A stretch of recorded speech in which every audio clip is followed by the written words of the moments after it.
Okay, so this is the parabola we didn't get to in class, and it is y equals negative x squared minus 6x minus 8. And first thing you're going to notice is that there's a negative sign on x squared, which means it's going to open down, so it's going to be shaped like this. And then you have to complete the square to get it into the standard form for the equation of a parabola. So you're going to have to multiply everything by -1, both sides of the equation. So negative y is equal to positive x squared plus 6x plus 8. So we're going to complete the square. So we're going to say x squared plus 6x plus blank plus 8 minus blank. And the thing that goes in the blank is half the x coefficient squared. So that's 6 over 2 is 3, squared is 9. So we're going to have plus 9 and minus 9. Now we're going to write this as, x plus 3, quantity squared. Remember the 3 comes from half the x coefficient. And then positive 8 minus 9 is -1. Okay, so we want to see how this lines up with the standard form for the equation of a parabola, which is y equals x minus h quantity squared plus k. So if you look at these two equations, you can see that this is supposed to be y, not negative y. So we need to multiply that whole equation up top by -1 again. There are 3 signs we need to change. We need to make this negative sign right here a plus. We need to make this sign in front of the parentheses a negative. And we need to change the sign on the -1 to +1. So that is multiplying both sides by -1. All right, we've got an equal sign. We have x. Then we have a plus sign where we should have a minus sign. So we're going to need to change plus 3 to minus -3. So we have our h now being -3. H is -3. And then we have plus k. So k is 1. So our vertex is going to be hk, which is -3, 1. So that's right here.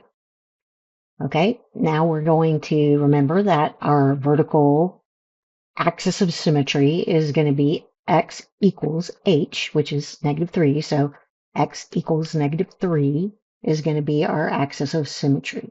X equals -3.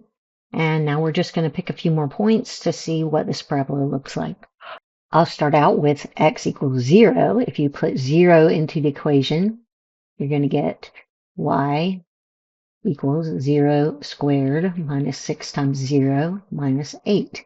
So 0, -8 is going to be on here, so somewhere down there.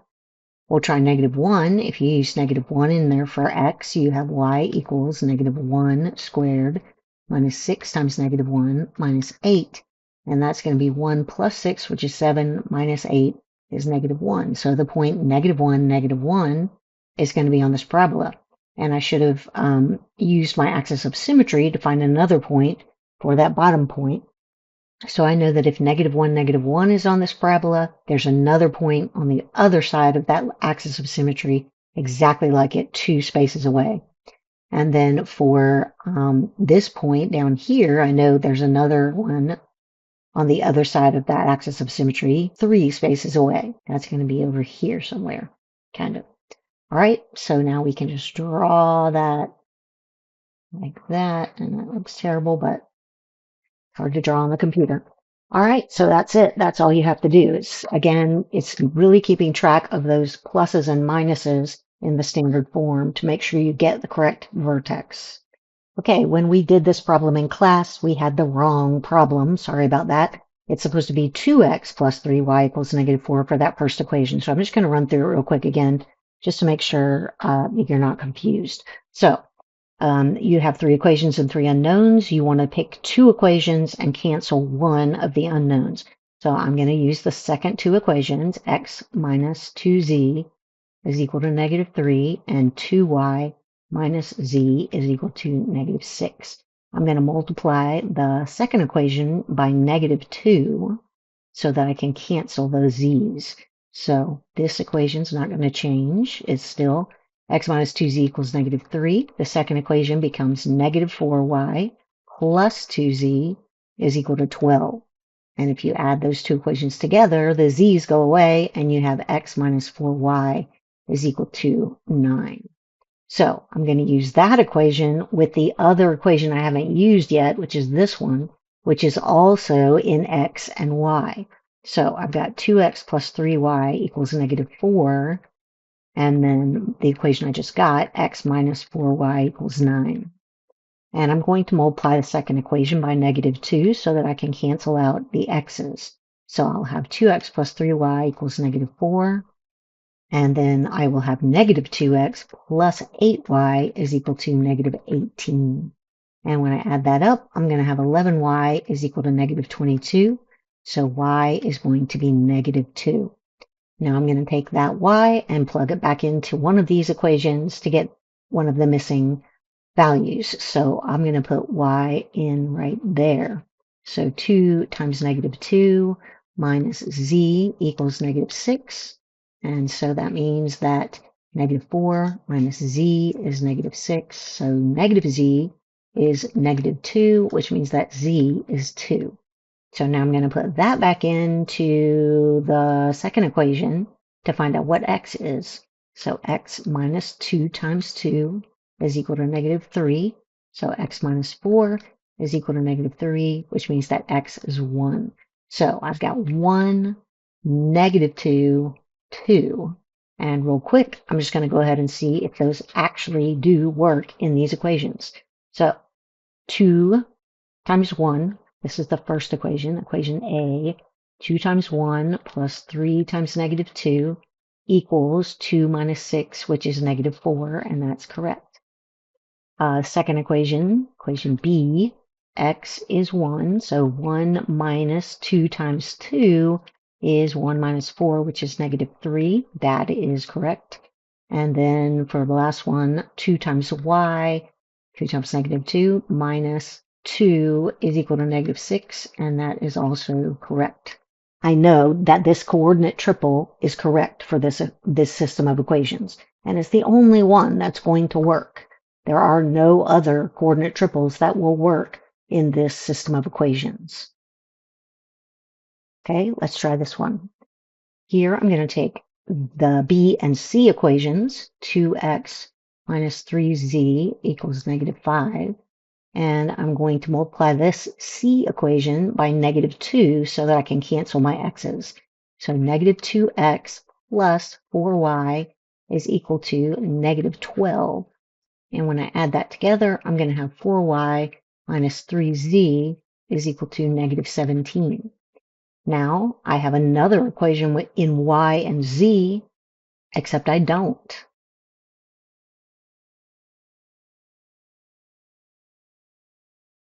At which time you realize that this system of equations was typed in at the same time as the first one, meaning I was so tired that I could not type right, which means that this x right here is supposed to be a y in the first equation right here. So change that to a y. So now we do have another equation in y and z. So 3y minus 2z is equal to negative 12. Now I've got these two equations in two unknowns. Canceling here is not the easiest thing to do, so I'm going to just multiply the first equation by negative 3 and the second equation by 4. When I do that, the first equation is going to become negative 12y plus 9z is equal to positive 51.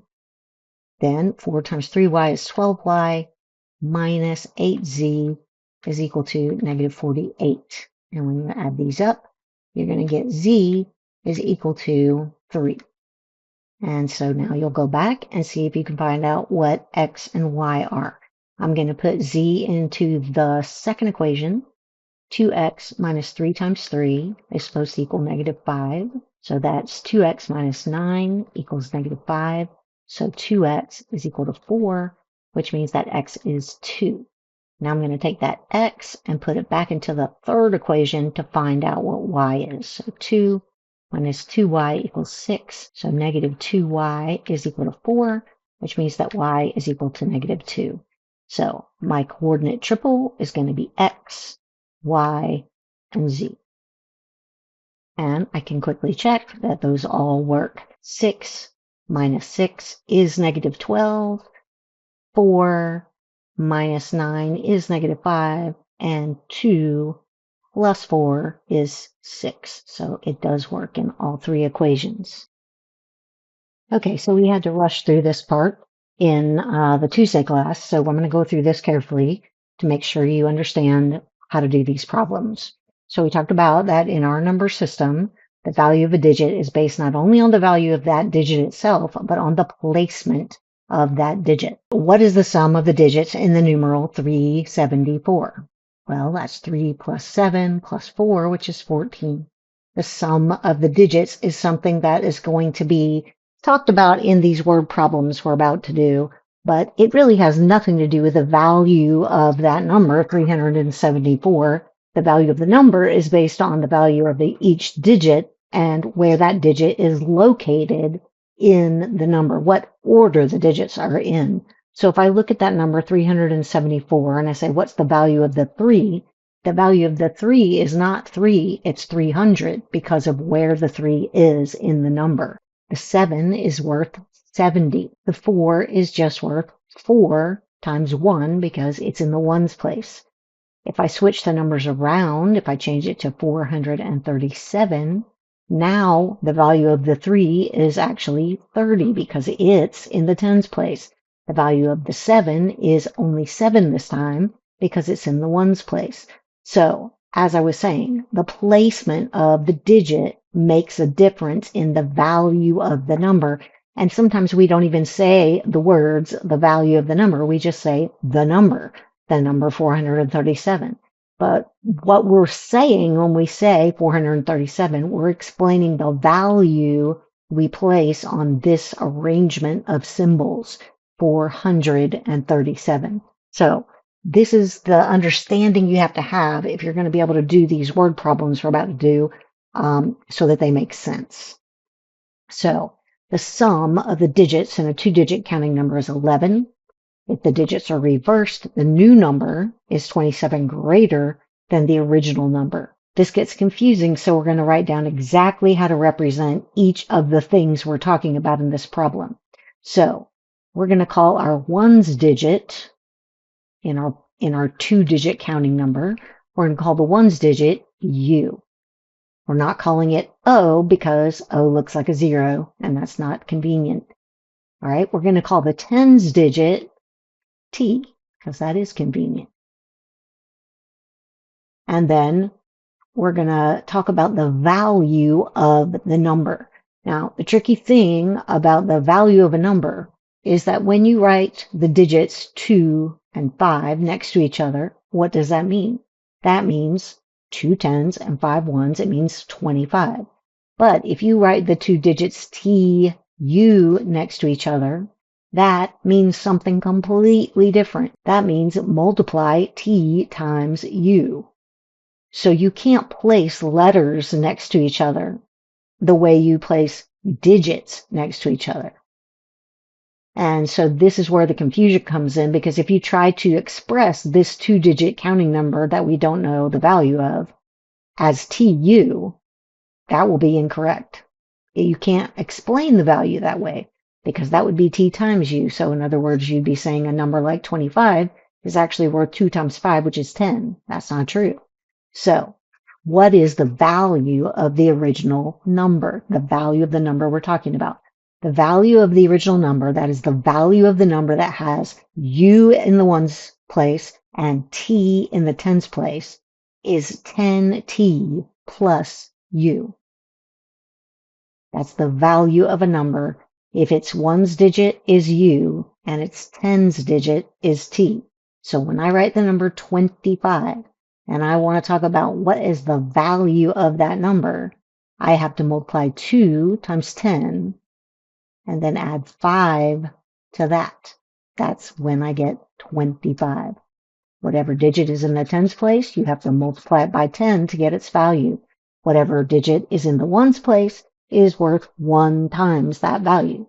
So in this problem, if the digits are reversed, it asks, we need to know what the value of the number is going to be if we switch the digits. So the value, okay, that is going to be 10u plus t, because now the ones digit got moved over to the tens place and it has a value 10 times itself.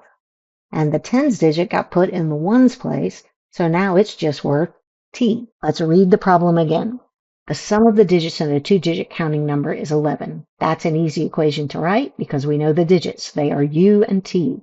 That means that u plus t is equal to 11. Now is the tricky part. It says if the digits are reversed, the new number when the digits are reversed is 10u plus t. Then it has the word is. That means equals. Then it says 27 greater. You're going to add 27 to something. You're going to have something they're about to tell me, and then this is 27 greater than that. So it says, is 27 greater than the original number, which we know is 10t plus u.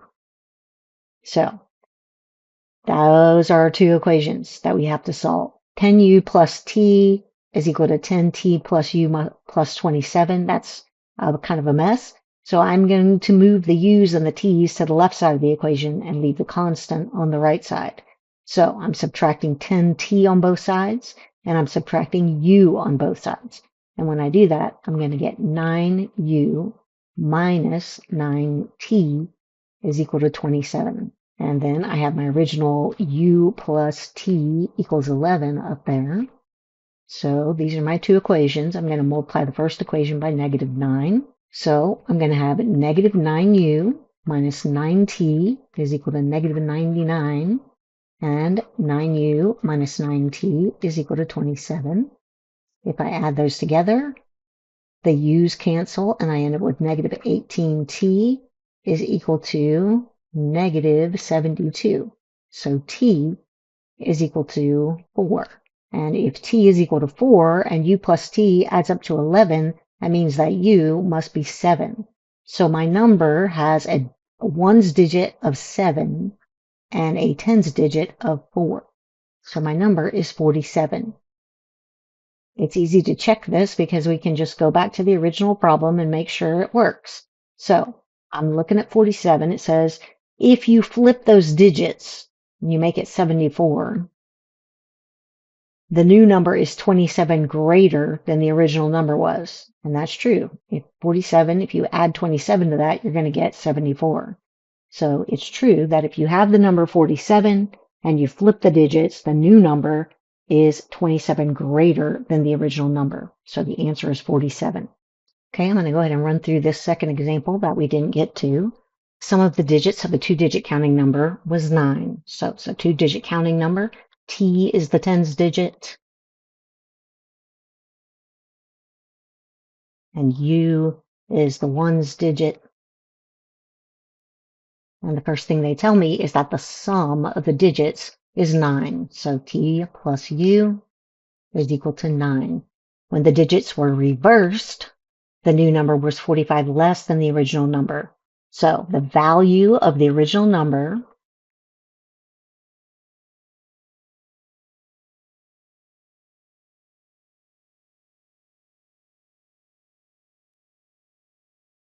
is 10t plus u.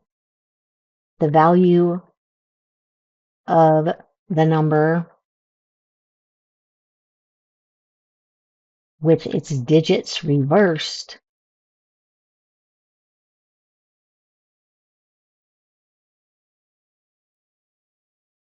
is going to be 10u plus t. So now we're going to write our second equation with that information. So when the digits were reversed, the new number, so this is the new number right here. The new number, 10u plus t, was, that means equals, 45 less than, you put a 45 over here, you're subtracting 45 from the next thing you're about to say. It's 45 less So when you see the word was, go ahead and put that equal sign. When you see 45 less than, that means they're going to tell you something and you're going to have to take 45 away from it. So it's 45 less than the original number. And the original number, remember, is 10u plus. And the original number, remember, is 10t plus u. So 10t plus u, 45 less than the original number is right there. Okay, so all we have to do now is solve this system of equations, and we can do that. So now we're just going to simplify this equation, get t and u on the left and the constant on the right. So if I subtract u on both sides of the second equation, I'm going to have 9u. And if I subtract 10t on both sides, I'm going to have negative 9t. And then on the right side, I'm going to have negative 45. And so I'm going to go ahead and erase all this stuff over here so I have room.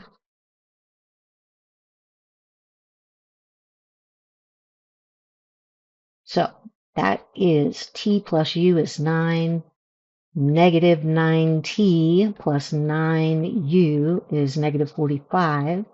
So it's very easy to solve this by elimination. I'm going to multiply that first equation through by 9, and I'll have 9t plus 9u is equal to 81, and negative 9t plus 9u is equal to negative 45. Add that up, and you have 18u is equal to